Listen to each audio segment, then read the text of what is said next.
Welcome to Mary's Eclectic Interests. My name is Sue Ellen Zagrabelny, and I'm your host. Our guest today is Dan Kenney, a documentary filmmaker of One Day in August, Survivors of 35W Bridge Collapse. Dan, welcome.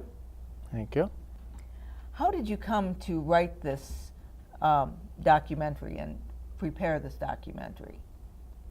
Well, on August 1st, 2007, I was at a swimming pool, and after I got out of the pool, somebody said to me, did you hear what happened? The bridge collapsed. And I said, what are you talking about? And I thought, well, that's weird. But when I got home, I saw on what I thought was a local news broadcast, it turned out to be a national news broadcast, I saw all these images of the 35W bridge collapsing, and I thought, oh my goodness. Now, I was a journalism major at the University of Minnesota, and I was really interested in going there to see it firsthand. So the next day I went down to the site, and there was so many people and so many news people from all over the United States, all over the world, and I thought to myself, I should do a story on this. So I was thinking about doing a story on it, and I thought, well, maybe I'll put a book together. But then I got a little discouraged. I thought, well, I don't have any good pictures. I don't know if this is going to work. But then I got the idea of maybe doing a documentary. And so on the first anniversary of the 35W bridge collapse, they had a special event. And I went there specifically to try to meet people who were in the bridge collapse. And I remember I was walking behind Mayor Ryback and Governor Pawlenty. But afterwards, I tried to meet some of the bridge survivors, and I felt awkward. I thought, like, here I am, another news person trying to, get a story, and these people are really overcome with, what they went through the year before. But finally, I gave my card to this woman whose husband was in the collapse, and he was in the newspaper the next day, and the day after that, he called me and said, I would like to be in your documentary. Oh, wow. Yeah. And so I interviewed him. Me and a photographer went to interview him, and our jaws just dropped at what he was talking about and what he went through. So I thought, well, I got one interview, I'll try to get another interview. So I contacted an attorney that was dealing with some of the legal ramifications of the bridge collapse. And somebody contacted me back and said, sure, I was in the school bus when the bridge collapsed. I'd love to be in your documentary. So I interviewed her. And then I thought, well, I'll try to get an interview with Mayor Ryback, Minneapolis Mayor Ryback. And I just had an incredible interview with him and what he went through. And then I thought, well, I'm starting to get interviews. I don't have any pictures. So I went to talk to the people at the Minnesota Daily because they had pictures of right after the bridge collapsed. And I got a contract with them, so I started collecting pictures, and I had these 3 interviews, and so I had the beginnings of a documentary. What possessed you to invest your time and money into this documentary? Well, I remember talking to the mayor and interviewing him, and at that time I was thinking maybe I'll just do a short film. But he started to go into details of what he went through and what he saw. And at that point I realized, wow, what a story. So as I was saying, after I interviewed him and the 2 other bridge survivors, on the second anniversary of the 35W bridge collapse, I had a screening at the Riverview Theater. Okay. And I interviewed, and I invited other bridge survivors. And so this is really how it took off. Okay. So I had just a short film. I had Mayor Ryback and 2 bridge survivors. I was screening it on the second anniversary of the 35W bridge collapse. Had reporters from WCCO television come, and because a lot of bridge survivors came, and they saw it, and they started approaching me, and that's when more of them wanted to become involved. They said, wow, I want to be in your film, I want to be in your film. So I started holding this every anniversary. I continued to show screenings, and more bridge survivors became part of the film. And so the movie just got bigger and had pictures from this from the University of Minnesota, the Minnesota Daily. And then I even had somebody from out of town call a news station and say, hey, I want to be in it too. So after the first few screenings, it became a tradition to show it every August 1st. So there was always news people and bridge survivors coming. And so then I got to the point where there are 15 bridge survivors sharing their stories. How did you tackle that? How did you take on something that was so complex? Well, I didn't know what I was getting myself into. Okay. I didn't at first understand the scope of what I was doing. Going from the idea of making a short film to it got to be over 2 hours. I didn't realize at the time how much time it would take and how much it would cost. So there were times when I got discouraged. I had an interview on KTIS radio talking about it, and then after we were off the air, I told Pam Lundell from KTIS, I said, you know, it's been an exciting project, but it's really, the funding has been a problem. And so she said, why don't you try Kickstarter? And so I put a 5-minute movie trailer on Kickstarter, and it was also on YouTube, and I had so many responses of people saying, gosh, what an incredible film. But not very many people wanted to support it financially. So I got a little bit discouraged, well, a lot discouraged, because it's been taking me a lot of time and costing a lot of money, and I wasn't getting a lot of financial support.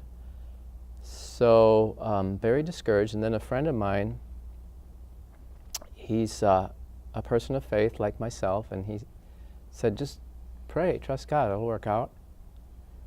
And a few days later, somebody who came to see the film gave $5,000 to the film.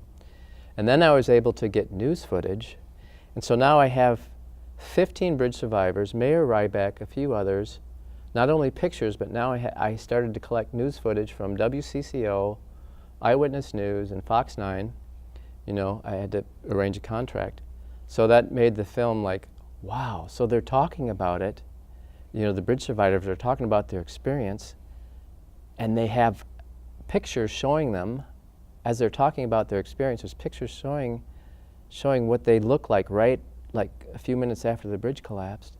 And now I've got news footage that's showing them. One of the guys, the screenings have been really popular with news people and bridge survivors. How did you go about contacting and convincing people to appear on your documentary? Oh, after my first screening, I didn't have to look for them. They came to me. Oh. See, the first screening, it was at the second anniversary of the bridge collapse. I almost didn't have to do anything. From that point on, news people, mostly local, some national, came after me. People who were bridge survivors looked for me. Like I said, the one woman from Wisconsin, she called the studio, WCCO, and said, can I get in there? I had no trouble. I had to finally say, okay, we've got enough. I can't, you know, it's getting too long. But it was that first screening that just was the catalyst. So many people started to get interested then. And one year, I think it was the 4th anniversary, we had about a fourth or a third of the people who were on the bridge when it collapsed came to the theater. It was the Grandview Theater in St. Paul. And there were 3 news stations. And it was just like, again, it became really popular with bridge survivors and the news media. Could you share some of the stories of the bridge survivors? Is there any particular ones that you would like to share with our viewers? Yeah, they're incredible stories. The first guy interviewed, Andy Gannon, he wasn't severely injured, but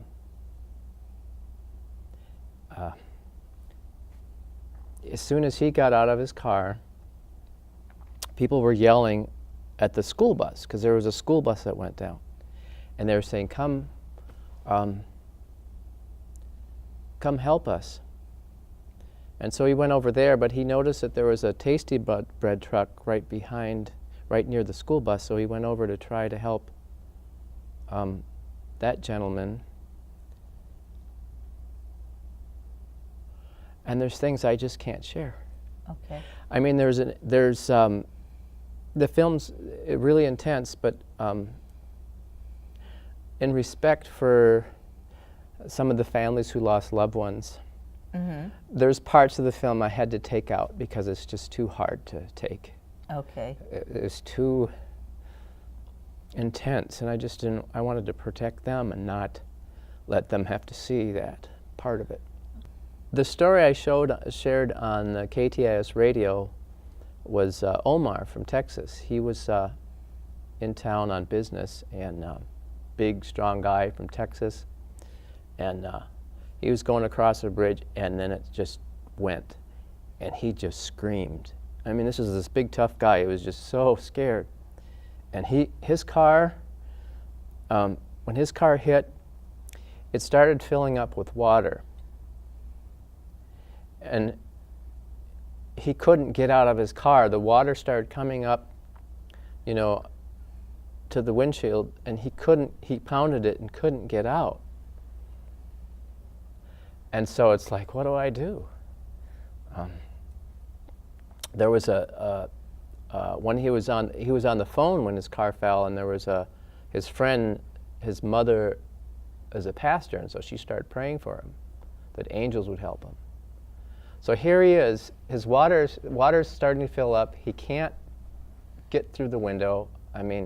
So finally he hits the back window and he swims out of the car, barely escaping. He swims out of the car, and he gets on top of his car and he realizes, wow, I'm surrounded, there's water all around me. What am I going to do now?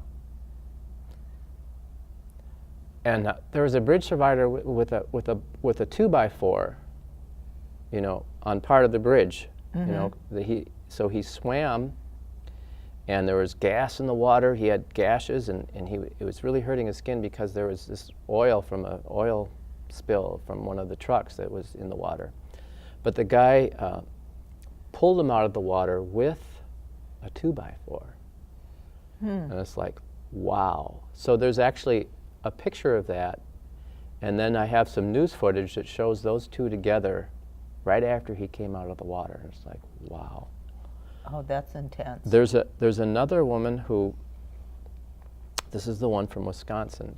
She was with her boyfriend driving, and all of a sudden they felt a little shaky, and then all of a sudden they fell about 40 feet or so, and they thought, oh, I guess, wow, that was scary. Then all of a sudden they tumbled, and their car went completely underwater. They were completely immersed. So here she is, the car is full of water, they're completely underwater, and she's like, okay, what do I do now? God help me. And she couldn't get out, and she did finally get out, and she swam to the surface, and she was wondering, where's her boyfriend? And then her daughter was in the hospital, but there was a blanket of her daughter's that came up to the surface, and when she saw that, she thought, oh, I think things are going to be fine. And then finally he came up, and they got on the middle part of the bridge and tried to help others. And then we have pictures of them, right after they came out of the water. You talked a little bit about financial barriers of putting this documentary together. Were there other barriers that you had to overcome? Well, starting the project, I never realized how long it would take to finish, and there's still parts of it I need to polish up. Part of it is like I had to stop because of not having enough funding. The time element, it took a lot of time. So there was times when I felt like quitting. But like I shared before, a friend of mine prayed with me and said, just trust God. And then, the retired doctor gave $5,000, which made it possible for me to get the news footage. Can you talk a little more in detail of how you were able to get that news footage? You got the funding, obviously. The nicest people, Fox 9 News, I'll just say that plainly. They were the most helpful.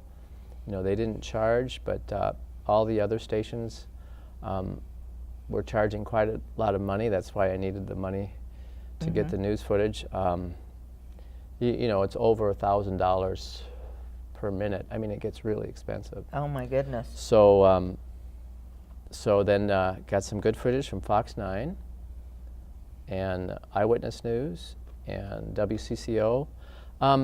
KARE 11, you know, they've come to my screenings, but to use footage, it was just way too expensive, and I already had enough footage, so I didn't use any from them. Okay, okay. What about distribution issues for getting your documentary shown? I've shown it on every anniversary in the Minneapolis area, either like at the Riverview Theater, the Grandview Theater. We showed up one year at the Guthrie Theater, but I've never quite finished it. Again, it's like I need a little more money and just a little more time to polish it up, and then we want to get it into some film festivals and show it in other locations, because it's an incredible story. You alluded to the fact that it's not quite finished. Yeah. Money is part of it, Yeah. but what else? What is it that Well, isn't finished? It's really funny. You know, I start out with just a short film, and then I just get it just became so popular with media and bridge survivors that it got so big. So now I'm trying to cut it down and make it a little shorter. It actually got, I think, too long. And so we need to polish it off. There's some technical issues I have to deal with. You know, sometimes the sound is too loud, sometimes it's not loud enough, and so to try to equalize that. Some of the images when you show them in a movie theater, they're a little bit blurry, you know. So there's some issues. There's some music we're putting in, put some music. So there's just some things we need to touch up to finish it, and it'll cost a little bit. I'm also, and this costs money too, there's a couple of pictures from the Star and Tribune that I want to use, but they need some money for it, so. So there are some issues, but not insurmountable, do you think? It'll work out somehow. I mean, I've come quite a long ways. It's taken a lot longer than I thought it would, but I'm sure it'll work out. Do you have any advice for those starting out, embarking on a documentary career? Yes. What would you tell them? Make a lot of money before you start. Okay. I mean, getting into the time and the money is painful. And also something else is that get people to help you. Hopefully you can. It's easier, like you can see here, to have a crew instead of doing it all by yourself. I did all the editing myself.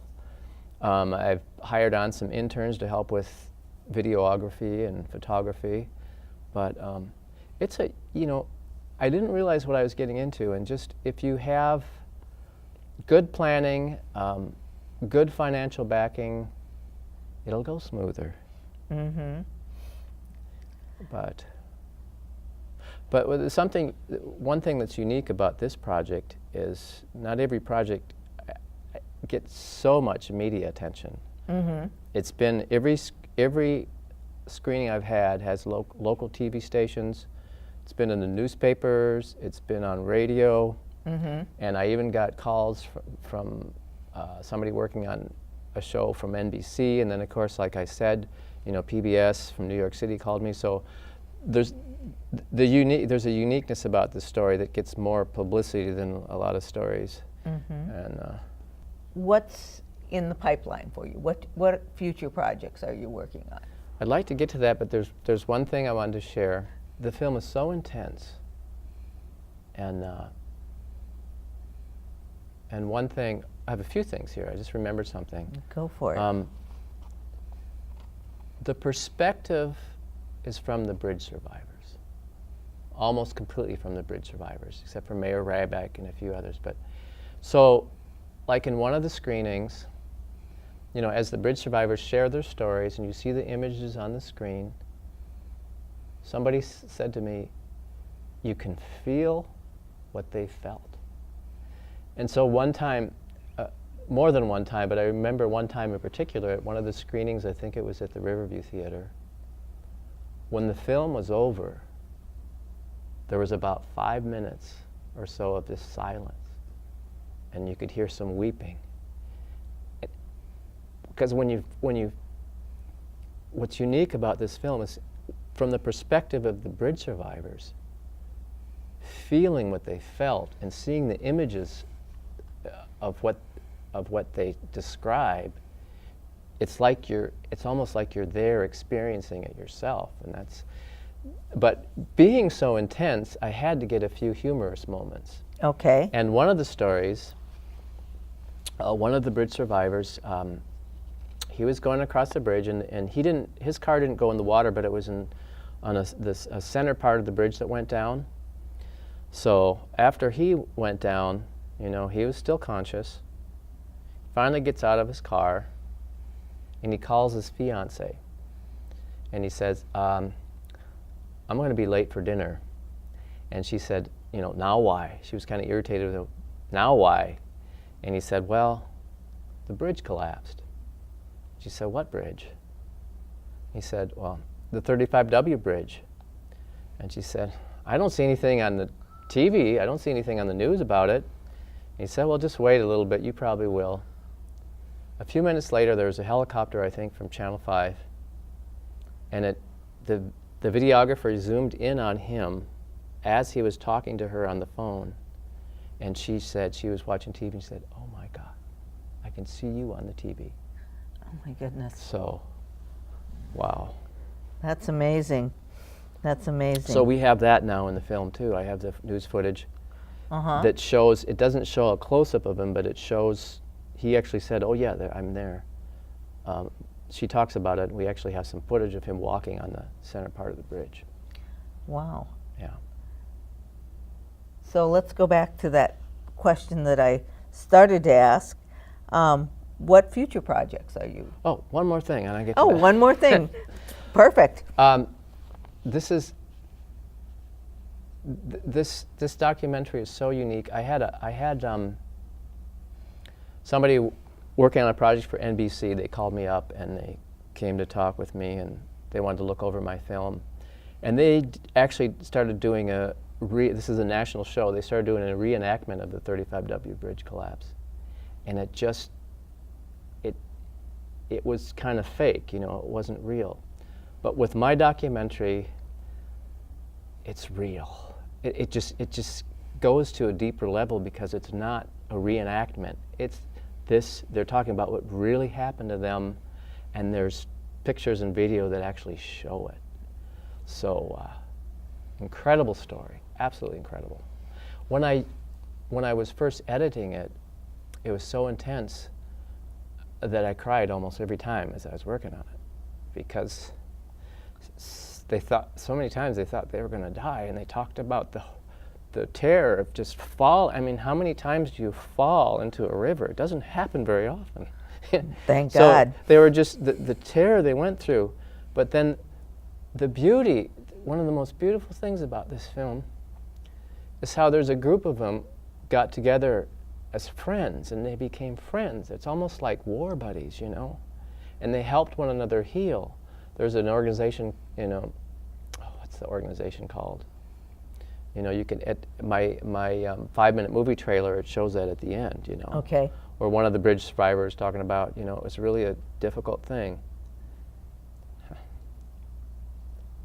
But I met a lot of really nice people, and I just thank them so much for being there for me. Would you like to talk about any future projects you're working on? Yeah, I'm working on a new project. I have a tendency to work on these really big projects. Okay. Started as a book. It's called A Nation Divided, a conversation with Democrats and Republicans. And as I say, I'll be interviewing people from the far left to the far right to the far out, and looking at the purpose of the book, and now it's also going to be a documentary, is to bring the art of listening back to our country. Our country's become so divided that people were not even listening to one another. So I'm already starting a pre-book tour, and there's a lot of people interested in being interviewed, and it's a timely documentary and book for our time. What would you like to add? What yeah. haven't we talked about? Well, see, I was a broadcast journalism major at the University of Minnesota. Okay. And when I think about it, I should have worked for a news organization, but I started Integrity Pictures.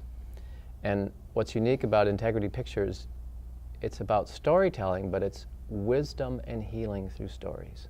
And so as you can see, these stories I've worked on, the one on the bridge collapse, the one on our how our nation's divided, it's stories that bring wisdom and healing. So it's not just telling about what's happened to people, it's like something we can learn from their story. Like there's many lessons, but one of the lessons from the 35W bridge collapse is we should make sure we take better care of our infrastructure. Look what can happen if we don't take care of our bridges and roads. And, I mean, we think potholes are bad. I mean, bridges collapsing are even a lot worse than that. Oh, absolutely. Is there anything else you'd like to add? Well, one of the interesting things is I have this tradition that I started. I show the film every August 1st on the anniversary of the bridge collapse. And I didn't expect that I'd be doing it so long, but one of the benefits of it is that survivors who haven't seen each other for a while get to see how everybody's doing. It's a special community. I remember the name. It's called Survivor Resources. That's the organization, and I interviewed somebody from Survivor Resources. They're the ones that help to bring healing and help to build friendships among the survivors. Yeah. So I'm going to be honest. I want to talk to people who want to work in media and who want to be independent filmmakers. It's a more difficult life. I'll tell you, it's easier to work for somebody, but there's nothing as satisfying as putting a story together and meeting all these interesting people. It's just so satisfying. You can't always get that if you're working for somebody else.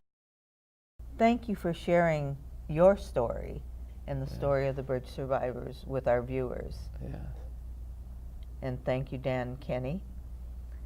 And this is Mary's Eclectic Interests. I'm your host, Sue Ellen Zagrabelny, and we are happy that you joined us today.